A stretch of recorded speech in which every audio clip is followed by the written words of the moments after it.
And now, from the CFTK-TV studios, this is Open Connection with your host, Robert Pictou.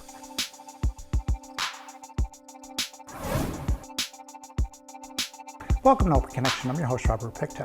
A career in broadcasting is an opportunity to step into the spotlight, but whether it's radio or television broadcasting, much of the broadcaster's day-to-day activities will take place behind the scenes. From pre to post-production, a broadcasting career can mean working unconventional hours and developing a keen nose for what works in the business. On today's Open Connection, Crawford reflects on his career. Radio was really my career choice. I'd always wanted to be in radio. You know, you and I grew up in kind of the same era in the 60s and 70s where we were listening to radio all the time. I was listening to rock music and, getting involved with that kind of stuff. And I said, that would be a fun career. Go on the radio. You know, I was a very shy kid in those days, sat at the back of the class and didn't say anything. But when you're in radio, of course, nobody sees you. So you can say whatever you want to and kind of allow whatever personality you might have to emerge. I went to a school in Toronto. It was called Career Academy, which was kind of a cheapy school. But basically, well, it wasn't cheap money-wise. It cost me a lot of money, which I didn't really have.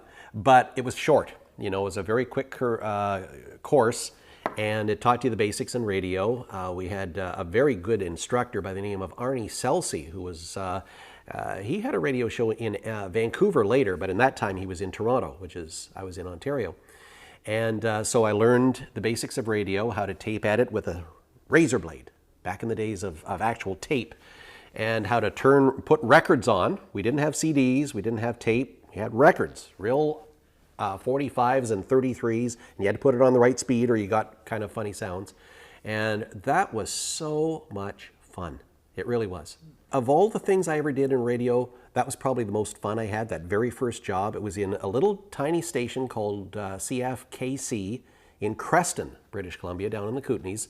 Nowadays, that station is just a repeater for Trail and Nelson. But in those days, it did its own shows out of a little office up above a drugstore. And later, they moved to a little house next door to the hospital. And in those days, everything was color-coded, so you pushed the right button and you got your tapes and records going. And you could put the phone on, and every once in a while you'd put the wrong phone line on, and you get somebody else's conversation going on the air. And you hit the button really fast so that something nasty didn't go over the air. But we were a tight little group because there was a small group of announcers, and it was so much fun playing the records and talking to people for the first time and having them call you back during contests. And those were great days. Our owner, who was a fellow from Hungary by the name of J. David Schmidt, he liked all sorts of music. He liked to get the current rock music, but then he'd give you something way back like, Dean Martin, Frank Sinatra, and like the really old stuff from the 50s and 60s. It wasn't even rock music, some of it. Some of it was, that's amore, and that kind of stuff. And so it was all over the world, all over the map. But I learned a lot about music doing that show because there was a lot of songs I'd never heard before. They were my mom and dad's era, and they would have loved it. I was in Creston for a year and then moved up to the sister station in Nelson. And both of those towns, by the way, if you've never been, they're beautiful, beautiful places. Nelson especially was great. We broadcast out of a church, if you can believe it. It was an old church that they renovated, and the broadcast booth was up in the steeple. So you're looking out this little narrow window down at the west arm of Kootenay Lake, and you could see everything up there. And that was a lot of fun. And so I was there for about, 2 years total in that area before I moved up to Salmon Arm and eventually out of DJing and into sports when I moved to Westlock, Alberta. I became a real hockey fan back in the days of the first Canada-Russia series with Paul Henderson and his great goal. And I thought that would be a fun job too. So I actually got to do it. And I covered, Westlock was close enough to Edmonton that we could cover the local teams in the Westlock Barhead area, or you could go down to Edmonton and cover the Oilers when Gretzky and Messier and Andy Moog and those guys, Grant Fuhr, played for the Oilers. And I got to see their first Stanley Cup. I got splashed by the champagne when they did the celebration down in the dressing room. It stings like heck, I'll tell you. And I said, okay, here's the Stanley Cup. I got to cover it, but this isn't enough. It's not enough. I want to do something different. And that's when I think I started thinking about journalism, because there's a lot more meat to that. Sports was almost like, I don't know, dessert all the time. And like I said, once hockey season was over, soccer I was iffy about, football I didn't care about, baseball I actually enjoyed, but it wasn't a passion. And if you're not passionate about something, I don't think you do it as well as when you are. Open Connection will be right back after these messages. And now, from the CFTK-TV studios, this is Open Connection with your host, Robert Pictou.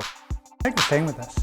Journalism is an activity of gathering, assessing, creating, and presenting news and information. These elements not only separate journalism from other forms of communication, but they are what make it indispensable to democratic societies. History reveals that the more democratic a society, the more news and information it tends to have. Let us return to the conversation with John Crawford. I've always had an interest in journalism. I mean, my father was a policeman, so he was involved. He was in the media sometimes as someone who got interviewed. So, but I always thought, covering these stories, asking the questions that I wanted to ask but couldn't because I'm just Joe Blow. If you're a journalist, you get to ask those questions, and you always think about that when you're a journalism. When you're a journalist and you talk to people, you think, okay, I'm representing everybody who wants to watch this show or listen to it on radio, but can't ask the questions. And I know you do the same thing when you're talking to people on this show. Well, the first interview actually I ever did was back at that first job in Creston. Even though I wasn't actually a journalist, you did everything in those days. So we had a fellow, he was the highways minister, named Alex Fraser, who now has a bridge named after him in Vancouver. But in those days, he was an actual human being. And so I interviewed him. And I don't think I probably did all that well because I didn't know very much in those days. But it gave me kind of the taste for it. Once you did that, you thought, I would like to do this again and maybe be a little better prepared the next time. In those days, you really did have to work. As you say, nowadays you can go online and check your facts and find out what other reporters have found out about this. In those days, you basically had to find a newspaper, maybe go to the library for archives. Sometimes you go through your own paper archives to see what your station covered in the past. And it was a lot of digging in those days for your facts and making sure that you got it right, because you didn't want to put anything on the air that you were going to have to apologize for, tomorrow or the next day because it made you look bad. I didn't really get into full-time news until I moved up to Smithers. So I came out of the Kootenays and moved up to Smithers and worked for a wonderful man named Al Collison. He was one of the best bosses I've ever had. He was the general manager there at the time. And he basically just said, well, cover the news as best you can and do it right. Cover it factually. He was a stickler for that kind of stuff, and good on him because, that's what you have to do. And in Smithers, you got to, go out and start interviewing the people who lived right there. So you knew that if you got it wrong, you were going to get in trouble because they were right there and they knew where you lived, kind of thing. So that was really where I became a journalist, was working in Smithers. And by the time I got to come here, of course, TV was the added wrinkle, because I was always radio. This is the only TV station that I've ever worked for. September 1990. I came here. There was a reporter who was here named Blaine Gaffney who was just leaving, so I was going to replace him. And anybody who remembers Blaine knows that he was a very hard-nosed, digging reporter. He was excellent, and you can't replace him. So I knew I wasn't going to be able to quite, be in his ilk. So I had to kind of carve my own path. But I also knew that I was comfortable, even though I'd never done TV. I was fairly comfortable in front of the camera. I loved the microphone, and I tried to make sure that I wasn't intimidated by whoever I talked to. And I think the first interview I did was with the premier at the time, Bill Vanderzam. He came to the station we didn't know that he was coming. He just kind of showed up. And so I had to throw together some questions really fast to interview this Premier Bill Vanderzam. And I thought went very, very well. I enjoyed it. Yeah, the Social Credit Party was kind of, the Free Enterprise Party. You had the NDP on one side, you had the Social Credit on the other side. And when the Social Credit Party basically dissolved, a lot of the people from that party went to the BC Liberals. The Liberals at that time were kind of center. Now they've moved over to where the SoCreds used to be. And, we see that now that they're even talking about whether or not BC Liberals really is a good name for them. Do they call themselves something else? And it'll be interesting to see when the next leader comes along, maybe Ellis Ross, maybe one of the others, what they decide to do about that. Growing up in Southern Ontario, my hometown was Chatham. Chatham had a large black population because it was kind of one of the northern terminuses of the Underground Railroad, slaves escaping from the States. As for the Indigenous people, they tended to live on reserve, not so many in town. There was a place called Walpole Island, which was nearby, a large reserve there. So we didn't interact with First Nations people as much in those days, I think more now. But coming here, of course, they're part of the fabric of society. And, I made so many Indigenous friends and still have them to this day that, you really do start to understand their stories. I'm sad to say that the residential school story was one I wasn't familiar with at all in school. I don't remember hearing anything about residential schools. And to find out about that in the last few years, for me, it shames me that I didn't know more about it and didn't understand where they come from. And I think that is so important for us. That's why the Truth and Reconciliation Day that we had, what a good start. It's not the ending, that's the start. Let's get to understand this and become the brothers that we really are. Open Connection will be right back after these messages. And now, from the CFTK-TV studios, this is Open Connection with your host, Robert Pictou. Welcome back to Open Connection. Skeena Broadcasters, under the direction of J. Fred Weber, opened CJFW-FM 103.1 with a power of 3,160 watts. The JFW in the call letters were Fred Weber's initials. Let us return to the conversation as John shares more about the early days of radio broadcasting in Terrace. When I first came here, it was the morning radio show. I've pretty much been on the morning radio show almost the whole time I've been here, with a few gaps in between.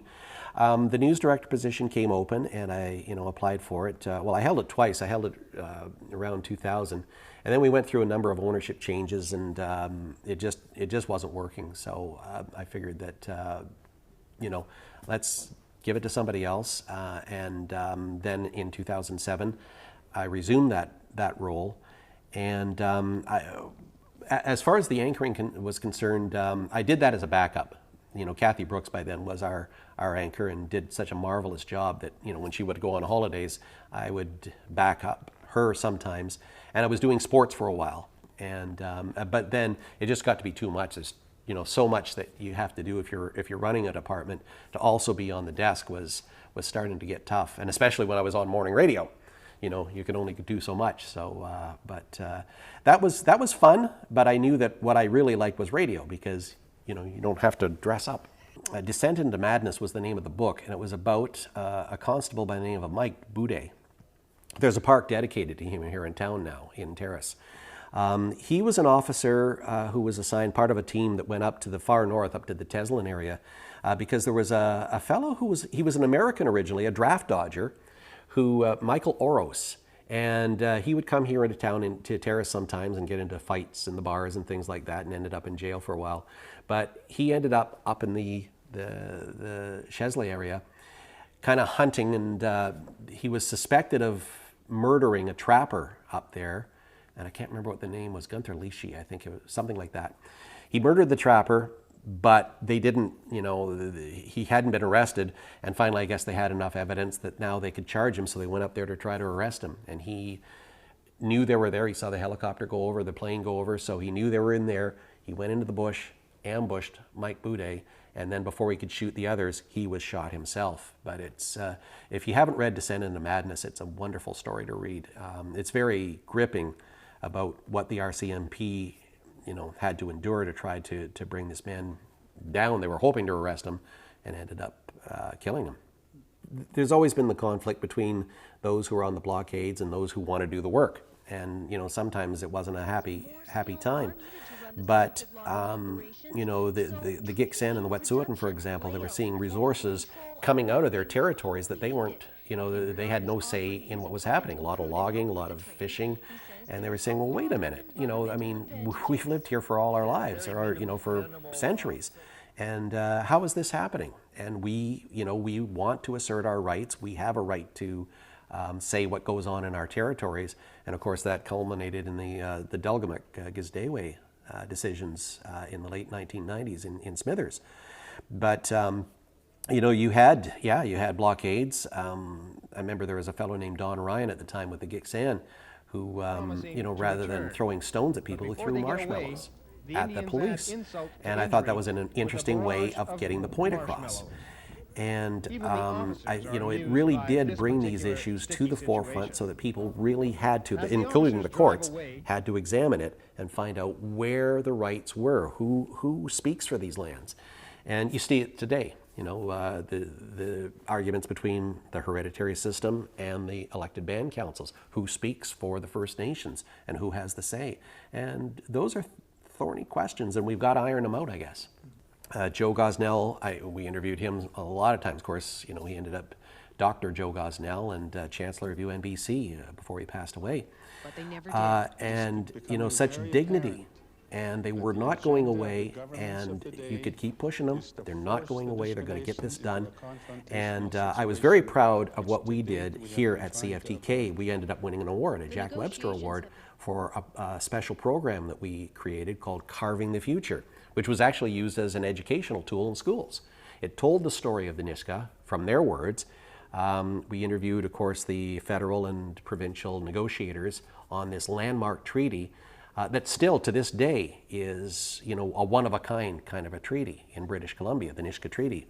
And it set up the Nisga'a government and their governance, their laws. As you know, there's a lot of pride in the Nisga'a territory, but there's still a lot of work to do, even there, to make sure that they're representing the people that they look after and stewards of the land and that kind of stuff.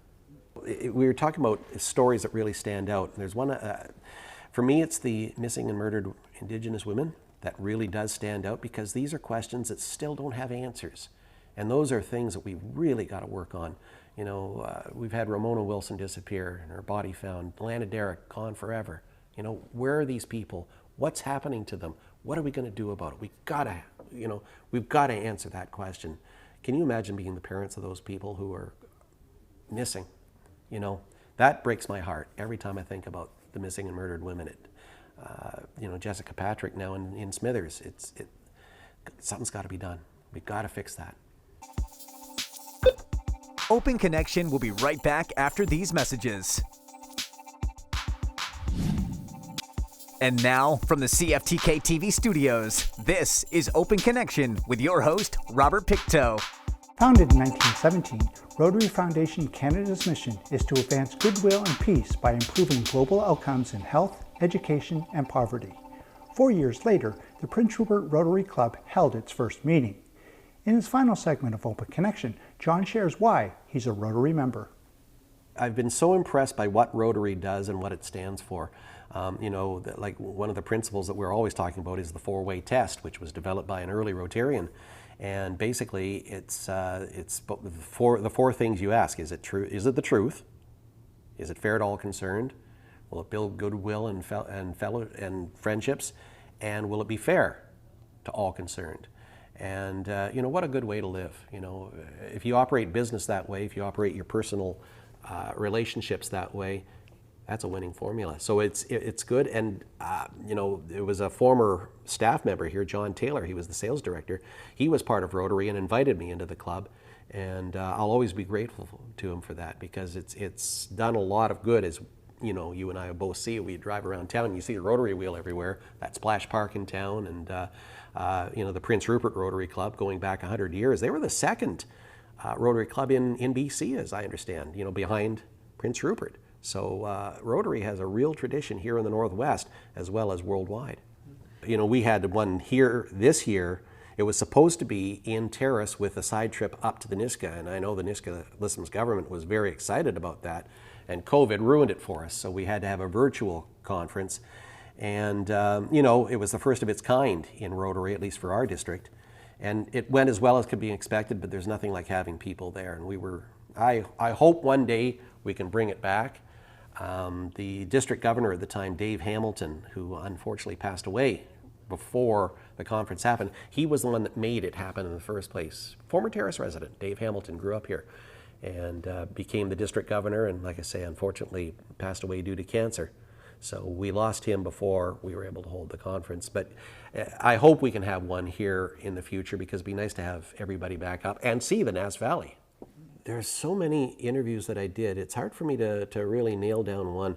I did enjoy interviewing Vern Froelich, the author you mentioned, Carving the Future. We got to interview Leona Boyd, famous guitar player.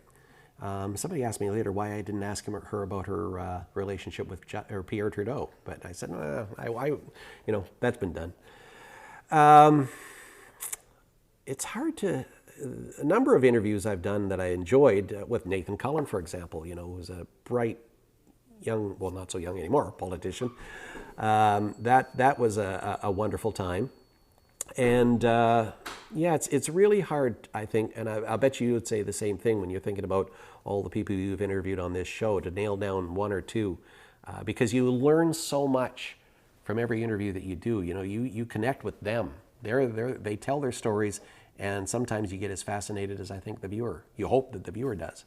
Who's right? Well, that's not up to us to say as journalists. We're there to cover the story, not to say, one side's right over the other. But it shows you the complexity of these kinds of situations. On the one hand, you have people who say, we got to protect the land, we got to protect the water. These are resources that are too precious to jeopardize, so we got to make sure that they are. You've got the other side who says, well, but there's employment there. I remember Ellis Ross, when he was still the chief counselor of the Haisla, talking about how, his job went from trying to find work for people, trying to find housing for people. Now that people are actually making money and they're earning livings and they've got employment, it's a whole different set of circumstances that now, you've got something. Now let's, make sure that we're dividing it properly.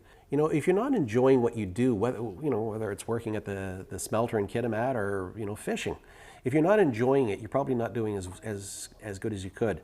I always tell the young reporters that we've had here, if you have fun and can transmit that into what you're doing, you're going to go places. And we've had lots. We've had a lot of reporters who have started here, who've gone on to tremendous careers. Camille Karamali down in Vancouver. You listen to Mike Nagel in the morning on Pure Country. He's a guy who just loves what he does, and it really shows. And why not? You're going to be doing this job, 8 hours of your day, and probably more than that. Have fun with it. Just enjoy it. Thank you for joining us for this episode of Open Connection. The greatest distance in the existence of man is not from here to there, but the connection from his mind to his heart. If we can conquer that distance, we can soar like an eagle and realize our majesty within. I'm Robert Pictou.